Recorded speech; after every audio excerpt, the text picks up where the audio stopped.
BRS గుర్తుతో గెలిచి కాంగ్రెస్లో చేరిన ఎమ్మెల్యేలతో రాజీనామా చేయించి ఉప ఎన్నికలకు హస్తం పార్టీ సిద్ధం కావాలని బీజేపీ ఎంపీ అరుణ డిమాండ్ చేశారు. ఆ ఫలితాలను ప్రభుత్వ పనితీరుకు రెఫరెండంగా ప్రజలను ఓట్లడగాలని కోరారు. ఉపాధ్యాయ ఎమ్మెల్సీ ఎన్నికల ప్రచారంలో భాగంగా హనుమకొండలో ప్రచారం నిర్వహించారు.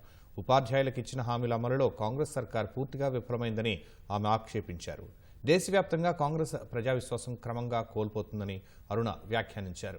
గురుకులాల్లో విద్యార్థులు కలుషితాహారం బారిన పడి అస్వస్థత గురవుతున్నా పట్టించుకునేవారే లేరని అరుణ ఆరోపించారు. ఇప్పటిదాకా విద్యాశాఖకు మంత్రి లేరు, ముఖ్యమంత్రి గారే దాన్ని తన దగ్గర పెట్టుకుని ఉన్నారు. కాలేజీల్లో పిల్లలు ఎంతో మంది ఫుడ్ పాయిజన్ కు బారిన పడతా ఉన్నారు. దానికి కంటిన్యూగా మానిటర్ చేసేటువంటి పరిస్థితి లేదు. ఇవాళ రాష్ట్రంలో మంత్రిత్వ శాఖ లేదు. ఈరోజు కాంగ్రెస్ పార్టీ మీద పూర్తిగా ఎక్కడ విశ్వాసమే లేదన్నది రుజువైంది. ఢిల్లీ ఎన్నికల్లో కూడా కాంగ్రెస్ పార్టీ ప్రజల విశ్వాసాన్ని పూర్తిగా కోల్పోతా ఉందనేటటువంటిది ఈరోజు రుజువైంది.